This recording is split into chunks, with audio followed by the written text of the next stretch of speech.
an alternative vignette. Yes. You don't know. This is how we classed up the joint. Normal spoken word is poetry. This is a vignette. See? Rising up in the world. Now, our next guest is author of Jilliana's vignettes, obviously, but also a host for the local Brighton and Hove Community Radio. And this month's vignette is entitled Pigeon Pie. No. No? Oh, I made an error. Sorry. You made an error indeed. It's alright, it's not too late to correct said error. Just tell me the thing. It's even worse than... It's even worse than that. I'm gonna leave it there and just introduce Jilliana Ranicar-Breese!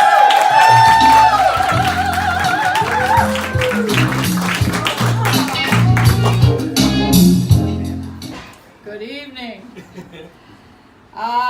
Does anyone know what cuckolding means? Yes. Oh, not too many people. Well, you will by the end of the evening. This is called Cuckolding in Istanbul. It's a cock and bull story. I ought to mention there's an organisation called Internations. When you live abroad and you want to meet expats, you become a member of Internations. It's all over the world. Started off in Germany about 10 years ago. So I am a member of Internations. I just mentioned that because it's in the text. Okay, cuckolding in Istanbul. I smiled when I bought in a charity shop a Penguin paperback book in French, on French short stories. Somewhat dated, I eagerly turned to Cuckolded, Hanged and Happy by Joando. Now, why would the C word intrigue me? This is a true story, which I sent to Internations, the organisation in Germany, to warn ladies who travel alone against predators of the male species. Finally, they wrote back and said they could do nothing without his full name, which I never knew, and frankly, they didn't care. I was invited to a 70th dinner party in May 2014 in Istanbul by a known UNESCO British archaeologist. Well, why not? I decided to stay a month in Pera, the European side of the Bosphorus, at a cosy traditional hotel called Büyük Londra, which means Old London, with a balcony overlooking the Golden Horn. It had been the sister hotel of the famous posh Pera Palace during the golden era of travel. I made the error of writing an announcement online in the free members forum at Internations, saying that Jilliana from the UK would like to see Istanbul through a member's eyes, without specifying male or female. A big mistake, not to be repeated, as anyone can join initially for free without a kosher profile. I immediately received 2 replies, one from a lawyer and the other from Ahmed, who pounced on me verbally. Little did I suspect what he had in mind. Predator Ahmed sent me his mobile telephone number, and a couple of mornings later I spontaneously texted him wanting a walkabout. He responded immediately, addressing me as a beautiful lady. I should have suspected, but I didn't know anyone at that stage in the vast city, so, well, why not? Next, he sent me his photograph and also photos of cheap-looking hand-woven Turkish rugs. I assured him I was not interested in buying rugs, to which he enthused that he wanted me to see the new ones in his flat. Not to my sophisticated taste. However, I suggested he came to my hotel at noon to show me his Istanbul. Ahmet arrived on the dot of noon as the grandfather clock in the eclectic lounge struck the seduction hour, and the parrot squawked mahaba. That means hello in Turkish. An average European boyish specimen of about 34, with a self-confident smile, not my type. He eagerly offered to show me an out-of-the-way district not too far, producing like a magician a metro ticket for me. No car, no taxi, as he had a ticket to ride, or was it to take me for a ride? Off we went, passing on the way to what I thought would be a cultural district, a modern hotel very close to mine. For some reason, I commented that the architecture looked out of place, as the other buildings were historic. It was then he proudly informed me that cuckolding went on in that specific hotel. Had I not referred to the hotel, would the C subject have emerged, or was he just testing my sexual knowledge and experience? I shall never know. I was not at that stage in the C zone. Was he testing the type of woman I was or am? I'd only come across the word in Old English literature and the Italian word cornuto. Being a linguist, I demanded to know the full C meaning in context. His eyes sparkled. I had opened a can of worms, or should I say, cocks and balls. Not cock and bull. His favourite topic and indulgence. He whipped out his mobile to show me the meaning, bragging that he was a master alpha bull.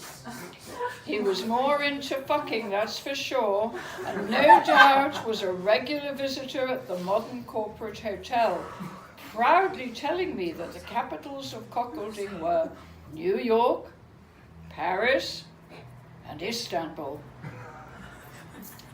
We slowly arrived at the impressive statue-filled metro station with his hard-earned spare ticket, where he took some photos of a smiling, but not for long, Sultana Jilliana, that's me. I'm known as Sultana in Turkey, wearing her Dutch green and black dress complemented by a bright emerald green turban. Did I look in his eyes like a dominatrix? We travelled 2 stations and got out in a vast, desolate concrete square with very few people walking around, crossing over to a rundown area called Aksaray, make a note people, with Russian signage above the warehouses. The people who come and stay in this area are buyers and sellers, not only of garments, but other things as well, such as sex and sex trafficking, from Russia, Eastern Europe, Romania, and the Ukraine. This, he proudly announced, was also the prostitute area, but they, probably Russian angels of the night, only came out at 7 p.m, and the black ones, of dubious heritage, at 6. Obviously in the know, but why would he think that I would be interested in this unattractive, seedy business area? I asked the rates, which of course he knew, and today I have forgotten. Not expensive, as they were not call girls, but out hustling on the streets and in dingy rooms in sleazy local hotels, black being cheaper than white. I asked about their menus too, as the prices went up or down depending on when the members went up or down.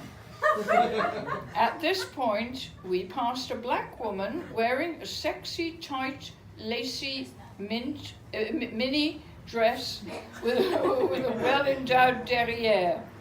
Ahmed grunted like the bull that he was, flaring his nostrils, turning and said he wouldn't mind having her for dinner. But why tell me? It was clear he didn't care where he put his member. 2 p.m. came and I was famished. And as I enjoyed beetroot soup, borscht, I thought I would take advantage of the ethnicity of the area and invite my so-called sex-mad guide for a snack. Not that he deserved it, but I felt like a change from the usual Turkish meze and kebabs. Being gustatory, I salivated, thinking not of hot sex and sour-tasting spunk, but hot borscht with sour-tasting cream. Has anyone had borscht? Quite common, you know. Ahmed seemed to know the district and telling me he had dealings with the Eastern Bloc and had exhibited in the USSR with commodities, but his business had gone down the toilet and he was skint. I got the message loud and clear. Ahmed was looking for a foreign sugar mummy. Moi! Ooh la la, did the stallion back the wrong mare? Did he imagine me to be a British angel of love? Did they have a special mounting technique in Turkey? Was I missing a bullish opportunity? He picked an empty Ukrainian cafe which was clean but basic. Soup, red cabbage and sausages were on the laminated menu in Russian, which he could read. He boasted that he was on LinkedIn and showed me his entry on his phone, which mentioned his exaggerated, no doubt, business experience at USSR trade fairs, adding, "What I couldn't write was what a good fuck I am." What I'm missing? It's all true, you know. It's really true. Was I missing a trick here? Even though I was involved in the world of conjuring and illusion for 30 years, I had not turned a trick.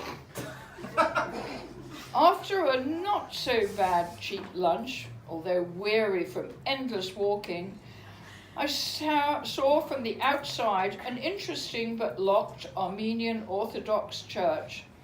Ahmet chatted to the armed guard in the sentry box. I knew about the tensions between the Turks and the Armenians and their genocide.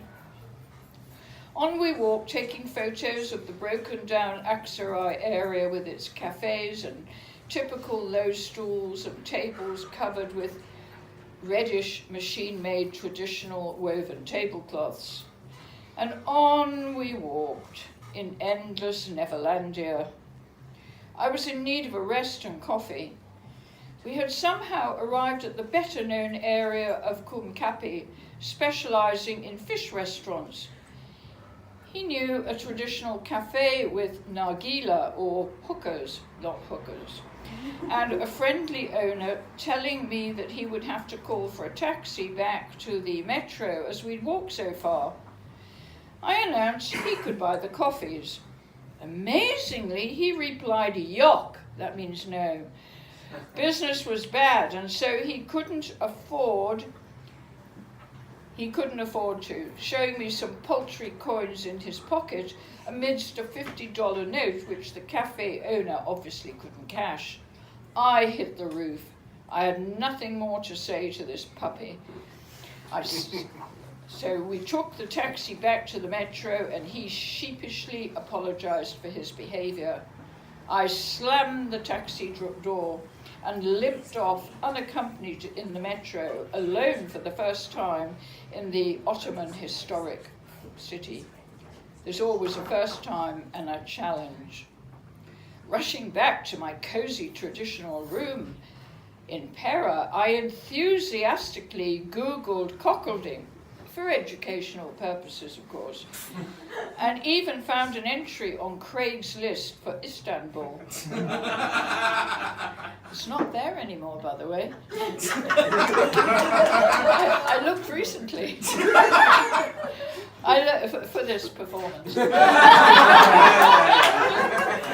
I learnt about the underbelly of Istanbul that afternoon and had a fascinating insight into the dark side of people's alternative and sexual proclivities and lives. I still have Ahmet's text and photos on my mobile phone, but somehow I don't think I'll be calling him.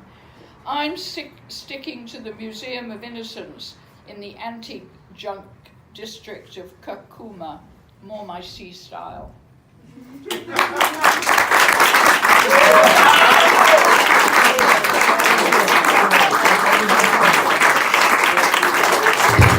Anybody going there to Istanbul?